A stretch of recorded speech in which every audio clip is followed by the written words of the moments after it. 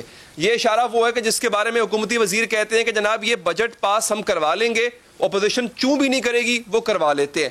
کیا army chief کی extension کا اشارہ وہ بھی, کیا ایسے اشارے کی منتظر تو نہیں ہے سر نون لیگ؟ نہیں, بالکل نہیں. اور ان چیزوں میں جن چیزوں کو آپ نے ذکر کیا ہے اس میں حقائق کے اندر کچھ اور حقائق بھی ہیں جن کے اوپر گفتگو کرنا اس لیے مناسب نہیں ہے کہ پارٹیز کا آپس میں جو ہے وہ مل بیٹھنا اور ملک, قوم اور ایک جمہوری مقصد کے لیے آگے بڑھنا جو ہے وہ زیادہ ضروری ہے بنسبت ان چیزوں میں پڑھیں کہ جی کس وقت کس کا کیا رویہ تھا یا کس وقت کس کو کیا کرنا چاہیے تھا اور کیا نہیں کرنا چاہیے تھا. جس طرح سے مولانا فضل الرحمان صاحب کا جو دھرنا ہے, اس دھرنے میں یا اسلام آباد پہنچنے میں اگر آپ ان تمام حالات کا جو ہے وہ جائزہ لیں تو اس میں کسی ایک فریق کو جو ہے وہ آپ جو ہے وہ مورد الزام یا اس کو ذمہ دار نہیں ٹھہرا سکتے. اس وقت کچھ مس انڈرسٹینڈنگ جو ہے وہ ہر طرف سے جو ہے وہ ہوئی اور ان چیزوں کو پوری کیئر کے ساتھ جو ہے وہ نا وہ ان کی ٹیک کیئر نہیں کی گئی. اب جب کہ وہ ہو رہی ہے, آج کا جو اجلاس ہے لاہور میں جو منعقد ہوا ہے تو اس میں یہ بہت اچھا فیصلہ ہوا ہے کہ تمام پارٹیز کی طرف سے نمائندے بیٹھے, اور جس دن یہ فیصلہ ہونے کے لیے بیٹھنا ہے قیادت نے تو اس سے پہلے جو ہے وہ ہوم ورک مکمل ہو اور وہ فیصلہ جو ہے اس کے جو ہے وہ خد و خال جو ہے وہ بھی طے ہو چکے ہوں, تاکہ اس دن فیصلہ ہونے میں یا کرنے میں کوئی زیادہ دقت جو ہے وہ پیش نہ آئے. اس سے پہلے ایسی ایفرٹس نہیں ہوتی رہیں اور اس کی وجہ سے پھر وہ چیزیں سامنے آئیں جن کا آپ جو ہے وہ ذکر کر رہے ہیں. اچھا تو پھر اس میں ممکنہ فیصلے رانا صاحب کیا آپ کے کارکنوں کے لیے ہو سکتے ہیں؟ کیونکہ اس سے پہلے بھی مولانا جب گئے تھے آپ نے خود کہہ دیا کہ اتنی پریپریشن اچھی نہیں تھی, اب چلیں آپ پریپریشن اچھی کر رہے ہیں سر, تو پھر ممکنہ فیصلے کیا ہو سکتے ہیں؟ نون لیگ سڑکوں پر آ سکتی ہے, پارلیمنٹ میں کوئی ان ہاؤس چینج کی کوشش کی جا سکتی ہے, پنجاب میں کوشش کی جا سکتی ہے, کیونکہ اب آپ یہ مان چکے ہیں اور بارہا کہہ چکے ہیں کہ اس حکومت کو نہیں چلنے دینا چاہیے, آپ کے مطابق یہ حکومت جو ہے وہ اب ناکام ہے, تو کیا پنجاب میں پرویز الہی کی حمایت کی جائے گی؟ دیکھیں یہ حکومت جو ہے اس کے ساتھ دو تین بہت بڑی بڑی جو ہے وہ چیزیں ہیں جن کے اوپر کوئی حکومت چل ہی نہیں سکتی. یہ اپوزیشن چاہے بھی اس کو چلانا تب بھی نہیں چل سکتی. نااہل حکومت نہیں چل سکتی, نالائق حکمران نہیں چل سکتے, ظلم کی حکومت نہیں چل سکتی. ان حکمرانوں کی جتنی بری پرفارمنس ہے اور جس طرح سے مافیاز نے, لیکن رانا صاحب سوال پر یہی اٹھتا ہے کہ اس کے لیے آپ کا لاحمل کیا ہوگا؟ ان ہاؤس تبدیلی ہوگی, سڑکوں پر آئیں گے, یہ سوال اہم تھا. خیر بہت بہت شکریہ آپ کے وقت کا. آگے بڑھتے ہیں ناظرین. پیپلز پارٹی کے چیئرمین بلاول بھٹو عمران خان کے خلاف گرجے, خوب گرجے, میڈیا کو بھی لتاڑا اور کے الیکٹرک کے کردار پر ایک رپورٹ لہرائی اور میڈیا کو چیلنج کیا. ہم نے وہ رپورٹ پڑھی ناظرین, اس پر پروگرام کیا اور اس رپورٹ کو جو ہو اس کے متن تھا عوام کے سامنے رکھ دیا, اور ان انکشافات کے مطابق کے الیکٹرک کے کردار کے پیچھے پیپلز پارٹی کا نام ہی نکلا تھا. اور آج پھر ایک اور رپورٹ منظر عام پہ آئی جس نے پیپلز پارٹی کے کردار پر مزید سوالات کھڑے کر دیے. یہ ایک معاہدہ ہے ناظرین. اس معاہدے میں انکشافات سامنے آئے ہیں کہ کس طرح کراچی کے مفادات کو گروی رکھا گیا, کس طرح عوام کی زندگیوں کو نجی ادارے کے رحم و کرم پر چھوڑ دیا گیا, کراچی والوں پر کے الیکٹرک کا عذاب کس نے مسلط کیا اور کس طرح مسلط کیا گیا. افسوسناک معاہدے کی ایک ایک ظالمانہ شک سامنے آ چکی ہے. 2008 میں ابراج گروپ نے کے الیکٹرک کا کنٹرول سنبھالا تو 2009 میں پیپلز پارٹی کی حکومت نے کے الیکٹرک کے ساتھ ایک ایسا معاہدہ کیا جس کے تحت حکومت نے کے الیکٹرک پر نوازشات کی ایسی بارشیں کی جو حیران کنی نہیں بلکہ افسوسناک بھی ہے. اس معاہدے کے تحت پیپلز پارٹی نے اپنے گزشتہ دور حکومت میں کے الیکٹرک کے 31 ارب روپے کے بقایا جات کو حکومتی خسارہ قرار دے کر معاف کر دیا اور کمپنی کو ہر قسم کے خسارے سے بری الذمہ قرار دے دیا. یہی نہیں بلکہ معاہدے کے مطابق حکومت نے ان تمام ادائیگیوں کی ذمہ داری بھی خود لے لی جو کہ الیکٹرک نے بینکوں کو کرنی تھی. معاہدے کی ایک شک سب سے زیادہ حیران کن ہے جس کے تحت ناظرین کہ الیکٹرک کو ملکی قوانین سے متصادم آرڈر پاس کرنے کا اختیار دیا گیا اور معاہدے میں صاف لکھا ہے کہ اگر کمپنی کہے تو حکومت کے ادارے ملکی قوانین سے متصادم آرڈرز کو بھی پورا کرنے کے لیے کہ الیکٹرک کی معاونت کریں گے. اس معاہدے پر اس وقت کے سیکرٹری توانائی اور سی ای او کے الیکٹرک کے دستخط موجود ہے. ناظرین یہ معاہدہ اس پارٹی کی حکومت پر سوالیہ نشان لگا رہا ہے جو چند روز قبل خود اپنی پاک دامنی کی کہانی سنا رہی تھی. کراچی کے لوڈ شیڈنگ کے پیچھے کے الیکٹرک اور پی ٹی آئی کا گٹھ جوڑ قرار دے رہے تھے. گزشتہ ہفتے چیئرمین بلاول بھٹو زرداری کے الیکٹرک کے کردار اور پی ٹی آئی حکومت کے خلاف ایک پریس کانفرنس کر رہے تھے جس میں انہوں نے الزام لگایا تھا کہ تحریک انصاف ابراج گروپ میں مکمکا ہوا ہے. وزیر اعظم عمران خان ابراج گروپ کے سہولت کار ہیں اور ان کو سہولت فراہم کر رہے ہیں. سنیے ذرا. پی ٹی آئی کا اپنا ایف آئی اے کا اپنا رپورٹ کہ عمران خان کا A T M Abraaj group اور کے الیکٹرک کا جو کرپشن ہے آج تک ریاست Pakistan A T M Imran Khan Abraaj group کو فیسیلیٹیٹ کر رہا ہے. آج تک کے الیکٹرک اور ابراج گروپ کا پی ٹی آئی کا مکمکا کی وجہ سے وہ کراچی کے عوام کے خون چوس رہے ہیں. آج تک ایک روپیہ نہیں دیا ہے. اربوں روپے کا گیس کھا چکے ہیں. ان کا کوئی اگریمنٹ ہی نہیں ہے گیس لینے کا. یہ بہت ہی بڑا کرپشن سکینڈل ہے. بڑی عجیب سی بات ہے کہ آج تک جو کے الیکٹرک نے ایک روپیہ نہیں دیا اور کوئی اگریمنٹ نہیں ہے S N G P L کے ساتھ. اس کا تحریک انصاف کی حکومت سے کوئی تعلق نہیں ہے. یہ اگریمنٹ پیپلز پارٹی کی حکومت میں ہونا تھا جو نہیں ہوا. کیوں نہیں ہوا پوچھیں گے صوبائی وزیر امتیاز شیخ صاحب. شیخ صاحب مجھے یہ بتائیے گا سر یہ کیسا معاہدہ کیا آپ نے کے الیکٹرک کے ساتھ کہ اس میں آپ نے سب کچھ ان کے حوالے کر دیا یہاں تک کہ جو 31 ارب روپے کے بقایا جات تھے وہ تک ان کو معاف کر دیے. یہ پیسہ تو عوام کا تھا. بسم اللہ الرحمن الرحیم. آپ کا بہت شکریہ علی. جو معاہدہ لہرایا تھا ہمارے چیئرمین بلاول بھٹو زرداری صاحب نے وہ بالکل صحیح لہرایا تھا. تو کیا اس سے پی ٹی آئی کی گورنمنٹ یا پی ٹی آئی کے جو لیڈر ہیں وہ اپنا انکار کر سکتے ہیں کہ عارف نقوی صاحب جو ہیں وہ ان کے ذاتی دوستوں میں ہیں پرائم منسٹر صاحب کے؟ پر اس سے انکار کر سکتے ہیں کہ وہ ڈونیشن انہوں نے نہیں لی الیکشن میں؟ وہ انکار کر سکتے ہیں کہ الیکشن حکومت بننے کے بعد وہ اسلام آباد نہیں بیٹھے رہے ان کے پاس اور کئی مسئلے مسائل اپنے حل کراتے رہے؟ تو میرا مقصد یہ ہے کہ مطلب جو بات انہوں نے کہی وہ صحیح تھی. اور وہ جو جہاں تک ڈونیشنز کی بات ہے تو ان کے اپنے جو پارٹی کے فاؤنڈر ممبر ہیں انہوں نے الیکشن کمیشن آف پاکستان میں وہ کیس ڈالا ہوا ہے فارن فنڈنگ والا. اس پہ آپ پڑھ لیں, اس کو دیکھ لیں, میڈیا کی رپورٹ اٹھا کے دیکھ لیں. ایون جو پاکستان کے سر وہ ایف آئی اے کی رپورٹ کی جس کا آپ ذکر کر رہے ہیں معاہدہ نہیں تھا تو سر اس کا مطلب یہ ہے کہ پچھلے 10-12 سال سے جو کے ای نے مجھے بات پوری کرنے دیں مجھے بات پوری کرنے دیں. پھر یہ معاہدہ ہوا جناب, معاہدہ ہوا یہ 2005 میں. یہ پرویز مشرف صاحب کا ٹائم تھا جس وقت یہ معاہدہ ہوا. انہوں نے الجمہ ایک کمپنی تھی سعودی عرب کی, اس کو یہ پرائیویٹائز کر کے یہ دے دیا گیا. اور پھر 2009 میں پھر اس کو دوبارہ انہوں نے مالک چینج کرنا چاہا اور مالک چینج کر کے انہوں نے ابراج گروپ کو یہ انہوں نے بیچا. اور اس بیچنے میں کچھ امینڈمنٹس اس معاہدے میں کی گئیں جو کہ کراچی کے لوگوں کے فائدے کے لیے کی گئیں. جو آپ نے جو 32-31 ارب روپے کی بات کرتے ہیں یہ کمرشل ٹیرف تھا جو کہ مطلب وہ کمرشل ٹیرف اس کو چارج کر رہے تھے. اور وہ چارج اگر ہوتا تو مطلب وہ پھر کراچی کے لوگوں پر ہی بوجھ پڑتا, وہ ٹیرف میں آتا. اور ٹیرف یہ اسی 79 بلین کا حصہ ہے جو آج کلیم کر رہی ہے کہ جی ہاں میں وہی تو بات کر رہا ہوں جناب, وہی بات کر رہا ہوں نا. اور اس کے بعد پھر ان کو وہ ریٹ دیا گیا جو کہ باقی ڈسکوز کو دیا جاتا ہے. پاکستان کے باقی جو بجلی کے جو تفصیل کے ادارے ہیں ڈسکوز جس کو ہم کہتے ہیں ان کو دیا گیا. تو یہ مطلب یہ جو پیسے ان کو رائٹ آف کیے گئے وہ مطلب کراچی کے لوگوں کی بھلائی کے لیے کیے گئے. ادروائز وہ اس بل میں آتے. تو مطلب یہ کہنا کہ مطلب انہوں نے کوئی بہت بڑا غلط کام کیا, بالکل نہیں. بالکل جو معاہدہ ہوا تھا. اور دوسری بات یہ جب وہ پرائیویٹائز سر اس معاہدے میں آپ کا S N G P L کے ساتھ کوئی سیل ایگریمنٹ نہیں تھا سر. مطلب اتنی بڑی چیز کو مس کیسے کیا جا سکتا ہے؟ آپ نے چیک ہی نہیں کیا کہ S N G P L کے ساتھ سیل ایگریمنٹ نہیں. اور آج S N G P L جو ہے وہ ترلے کر رہا ہے کہ ہمارے ڈیوز واپس کر دو.